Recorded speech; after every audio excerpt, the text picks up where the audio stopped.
Bisa jadi yang punya kerjaan, yang benar-benar sibuk dengan kerjaannya, dia nggak bisa sholat duha.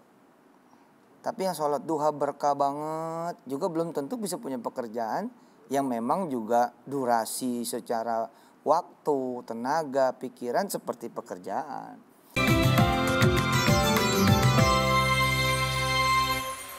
Assalamualaikum warahmatullahi wabarakatuh. Pemirsa nikmatnya sedekah, insya Allah banyak berkah. Alhamdulillah nih Wirda bisa kembali menyapa pemirsa yang ada di rumah secara live lewat layar kaca pemirsa.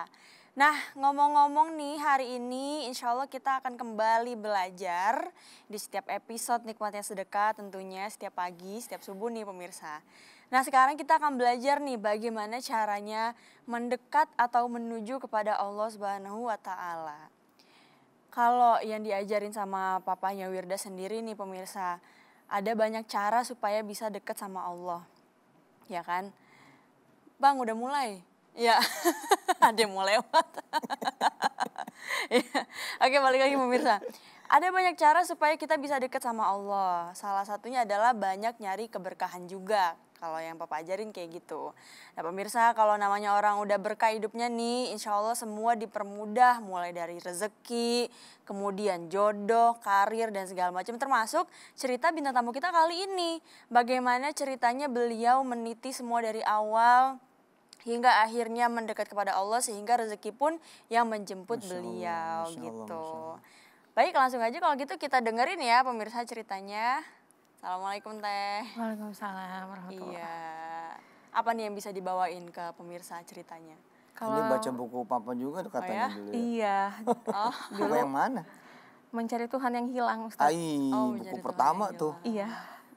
Saya baca itu di tahun 2012 pas lagi bangkrut. Lagi bangkrut. Iya. Jadi awalnya itu saya dulu kan kerja. Pas kerja itu saya ngerasa saya jauh sama Allah.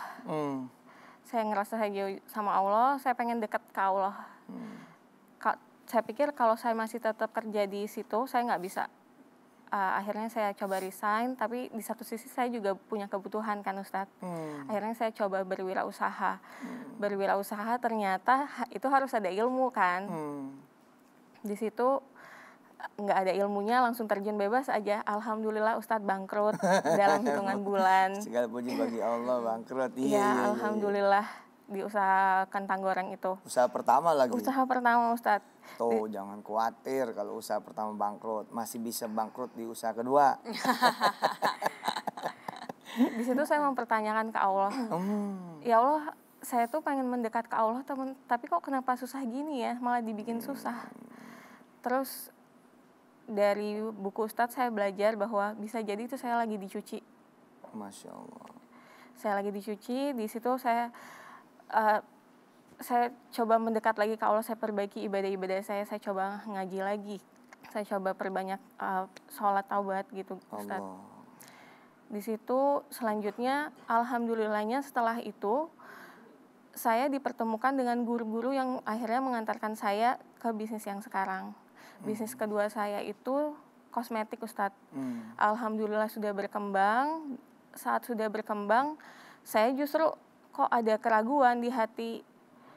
Saya pikir ini usaha diberkahi Allah nggak ya? Ini kosmetiknya dipakai orang tabaruj nggak ya? Saya takut nanti itu jadi dosa jariah buat saya. Takut kosmetik dipakai berlebih-lebihan. Iya betul. Selanjutnya padahal itu urusan konsumen sebenarnya ya. Iya, tapi takutnya jadi merasa tanggung jawab. Tanggung jawab kan ada yang itu Ustadz yang kita dilarang buat saling membantu dalam keburukan kan nanti ikut juga sayanya. Itu yang saya takut. Boleh pakai disclaimer. Iya harus pakai disclaimer sebenarnya Ustadz itu. Terus di situ saya, ya Allah, tolong tunjukin saya bisnis apa sih yang lebih halal, lebih baik buat saya. Saya perbanyak sholat taubat dan sholat istikharah karena kata guru saya Agim, kalau bisa jadi rezeki kita itu dihalangi oleh dosa-dosa kita. Banget. Iya. Banget. Terus perbanyak juga istikharah karena Allah yang paling tahu di mana rezeki kita. Jadi mau apa-apa supaya berkah, supaya biar mudah gitu Ustadz. biar Banyak Allah nanya yang sama nunjukin. Allah. Iya betul. Saya coba di situ, akhirnya tiba-tiba aja kepikiran, oh ya udah usaha gamis cowok aja lah gitu. Di situ bingung lagi Ustadz, ini ngambilnya di mana ya? Kan saya nggak punya background buat fashion gitu. Situ saya doa lagi tuh, saya istikharah, saya doa ke Allah, ya Allah, semua supplier teh punya Engkau ya Allah, Engkau yang paling tahu di mana supplier ya Allah. Benar, itu dia. Terus. Saya bilang, please ya Allah tunjukkan ya Allah. Itu sebentar banget Ustadz, langsung saya ketemu supplier. Alhamdulillah semuanya itu dipermudah. Di situ juga ada keraguan ketika saya mau meninggalkan usaha kosmetik saya Ustadz. Tapi saya ingat bahwa janji Allah itu jika engkau meninggalkan sesuatu karena Allah, Allah akan menggantikan dengan sesuatu yang lebih baik. Di situ, terus saya meyakinkan diri saya, udahlah dulu juga ninggalin kerjaan yang sebelumnya, alhamdulillah kan Allah ganti dengan usahanya dengan yang lebih baik. Di situ udahlah bismillah tinggalin. Saya yang tadinya nggak percaya, yang tadinya cuma modal 5 juta itu nggak nyangka di dalam 2 bulan laku 1.000 pieces. Wow. Itu menjelang memang momennya menjelang Lebaran Ustadz. Ya di situ saya belajar bahwa udah semua mah ke Allah aja. Iya. Ya gimana Kak?